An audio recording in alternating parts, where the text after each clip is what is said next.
Hey everybody, welcome back to Underdeveloped, and here we've got a new review for you today. From two studios we didn't even think existed anymore. We bring you Wrath of Man, directed by Guy Ritchie, who also did those two Sherlock Holmes movies with Iron Man. He also did The Man of U.N.C.L.E. with Superman. And he did Aladdin with Will Smith. Fucking why? This movie stars Jason Statham, Josh Hartnett, Holt McCallany, Jeffrey Dahmer, Laz Alonso, Liam Algar, Post Malone, and many others. But one stands out as the final... Burn Notice. I already said his name. And what's his name? Jeffrey Donovan? Yes, that's Jeffrey Donovan. I already went to him. Mr. Burn Notice himself is in this movie.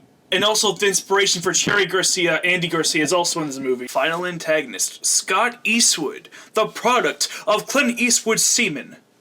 He usually get small roles. Kind of weird, because his father's like crazy famous and stuff. But hey, this is a big one for him. This is probably the biggest he's had like ever. Right. So let's get into this movie.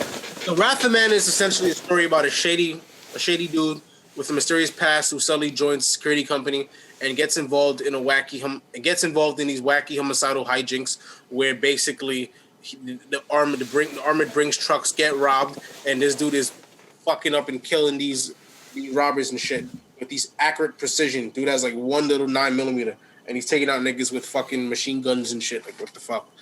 Mm-hmm. But all of it gets people suspicious of him.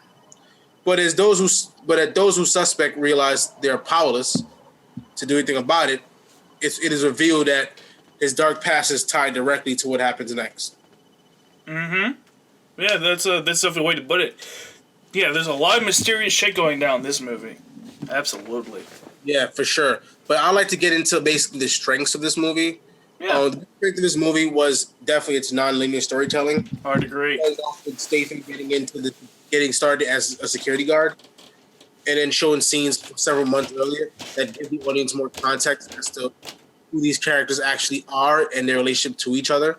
The non-linear narrative also presents many scenes from the villain's point of view, almost as if we have multiple protagonists to follow.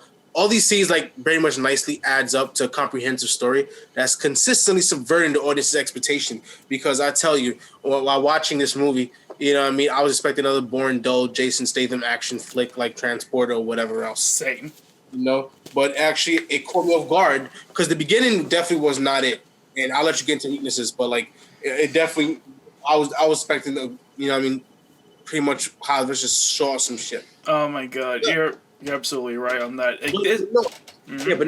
That non-linear storytelling definitely added, nuance to the story, and actually made me care for the villains, which is not usually present in movies like this. No. You know what I'm saying? And and also it almost felt like two different movies. Like, you add the villain story, because these villains pretty much have this set it off kind of thing where military guys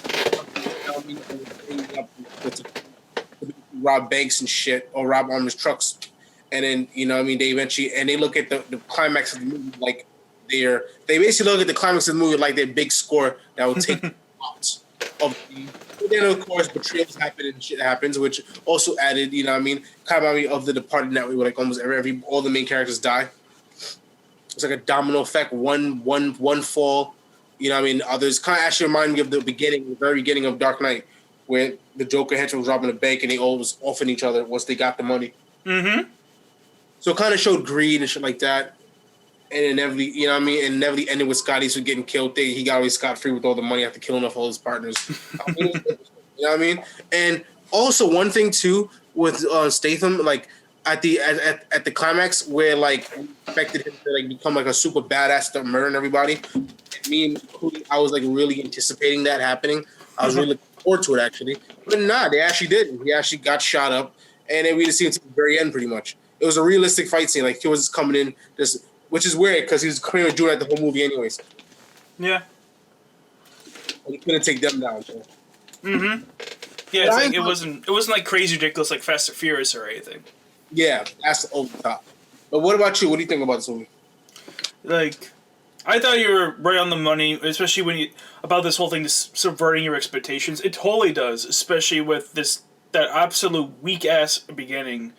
It is the weakest part of this whole movie. That beginning, it's set by going into like by the time we hit like 20 minutes in, I really wasn't expecting anything. It's after the lock-in when shit really starts to heat up. Yeah, no, it's not even that. I'd say like it's not even until like we get like that first flashback. We get like the other perspectives. It's not even until we get to that point where I'm like, okay, now this is interesting. A little past the lock-in. So pretty much at the beginning of the Act 2, I'll say, is when it really starts to heat up. Yes, yeah, I think that's fair.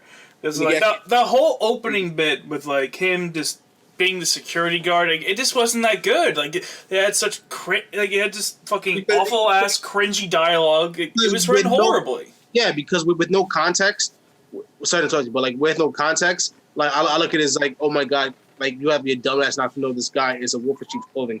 He obviously cut out for this job. He stands out. Yeah, I mean, do you trust a guy with this face? Does this look like a trustworthy man? Hell no, you know what I mean? But actually, one thing that the flashbacks do is actually make it make sense. It does. And he's only joined that whole team just to be undercover to take down his son's killers.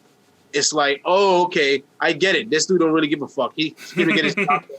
So subtlety's really in his repertoire. You know what I mean? He has a one-track mind. You know what I mean? So it actually justifies that, which I did like. So I love when certain like I really appreciate that. You know what I'm saying? I appreciate that they actually other parts of the movie actually clarifies and fits other parts of the movie. You know what I mean? Kind of everything together.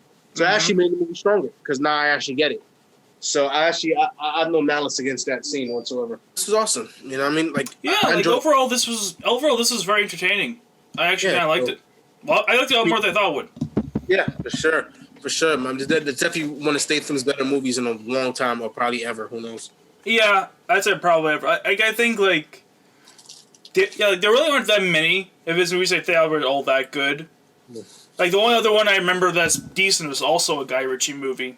It was one from very early in both their careers. Lock, Stock, and Two Smoking Barrels. I barely remember, but I remember being pretty decent. Huh.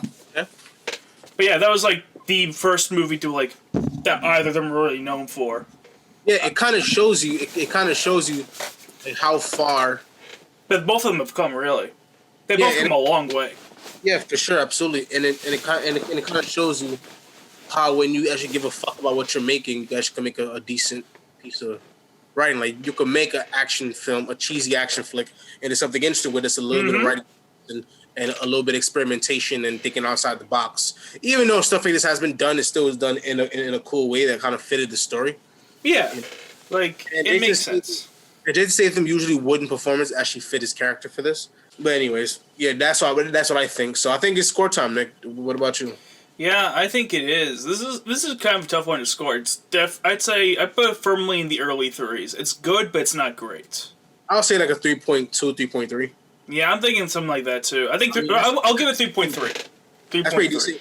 It almost makes the D's list. I mean, it's pretty fucking good. Yeah, like, but it's definitely not good. Yeah, exactly. Like, it's not a must-see film, but if you want to see it, then go for it. It's fun. Yeah. That is our Wrath of Man review. Appreciate you for watching this video. I hope you like it. And if you do, leave a like and subscribe. And stay tuned for more content, of course. You know, a lot of stuff's coming, and so stay tuned.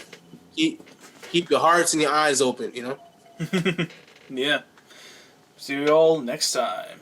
Next time, man. Later. Yeah. Peace out. Everyone, get in bed with me. I have something to show you.